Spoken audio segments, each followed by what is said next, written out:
As soon as we arrived into Tokyo and made our way to Taito City, we quickly got out and explored Asakusa and the endless restaurants and shops that it offered.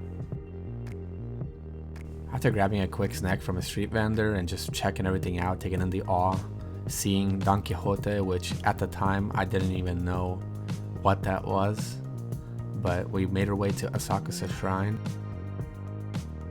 Asakusa Shrine offered a spot where we could get our fortune. You pretty much put 100 yen into the bin, and then you take a stick out which gives you a number, and based on that number you can get out a different fortune from different box. And if you get something good, then you hold on to it, and if you get a bad one, you just tie it up and leave it at the rack that they had there for where all the bad fortunes are essentially let go.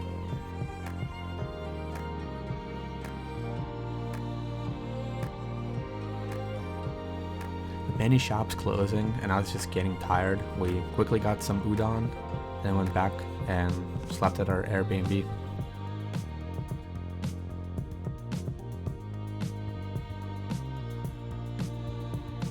We started the next morning off with a little walk, looking at the beautiful city while everybody was still sleeping, not really much going on. Most things don't open till 11, so we just made our way over to Family Mart that was next to us.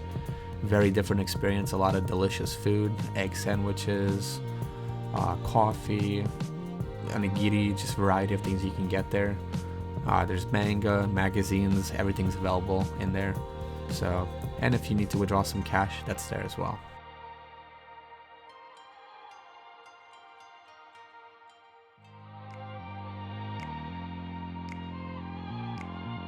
We made our way over towards the river after getting some food and took the path that was there that led towards sakura trees.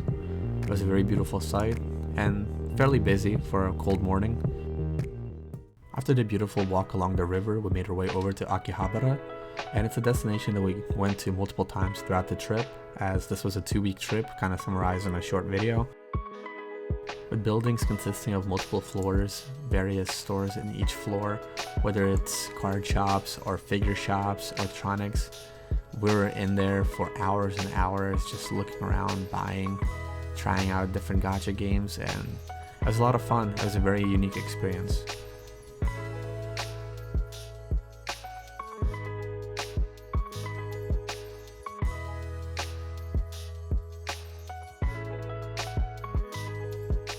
For me personally, gachas were a big blast. My friends did them as well, but I was able to get a variety of little keychains and little tiny manga books and whatnot out of them. And there are stores that sell essentially the items that you would get from the gacha machines if you want to just directly buy a specific thing that you want to get. And they're available for reasonable price as well.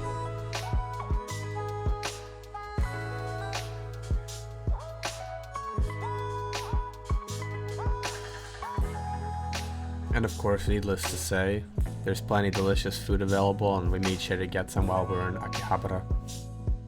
The next destination that we went to in Tokyo was Shibuya. We also made multiple visits there, beginning of the trip, towards the end of the trip, and we made sure to visit the Maiji Shrine. It's very beautiful and kind of gives off that similar vibe to Central Park, where it's like right in the middle of the city, but you just don't feel like you're in the city at all.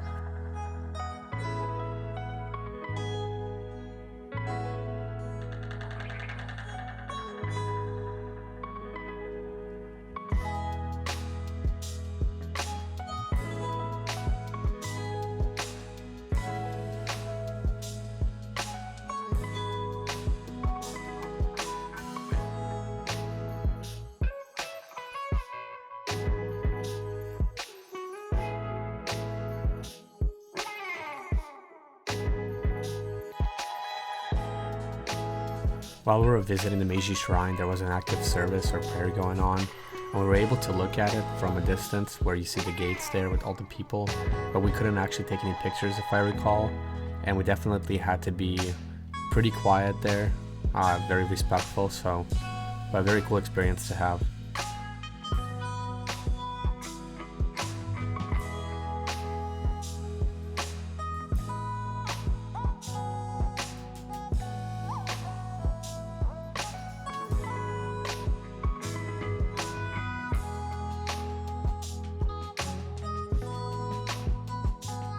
After the Maiji Shrine, we made our way back towards a small building that had really cool stores. I picked up a game from like a retro game store.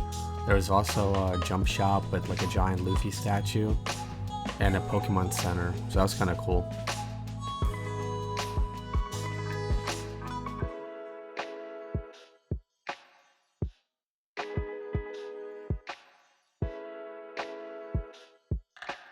After getting some food, we went out to Shibuya Crossing, which was really neat looking. It was something like from a movie that I've seen and from different videos. It kind of reminded me of Times Square a little bit, but a lot cleaner, a lot nicer, and just a very kind of futuristic and interesting site.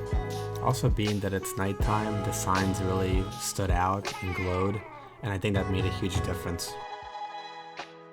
And while it was on a different day, we did check out the Shibuya sky, which was really beautiful. A little chilly that night, but it was a really nice view of the city.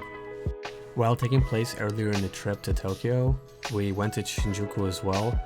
It's known for its buzzing clubs, karaoke, and its red light district. It was really a cool experience and gave a different feel to it compared to Shibuya and Akihabara. The one thing that all these places have in common is they all got gacha games, and there are plenty of places with crane games and different arcades, which looked really cool and a lot of fun. I wish I understood Japanese to be able to play some of them, but it was definitely an experience.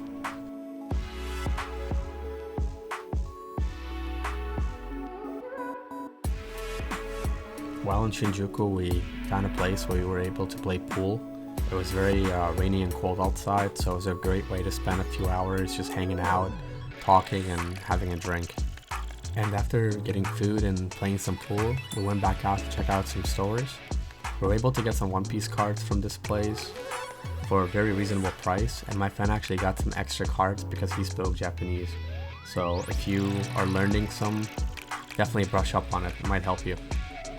Before we headed back to our Airbnb, we wanted to check out the famous Kabukicho main gate, which is the most well-known red light district in Japan, located in Shinjuku.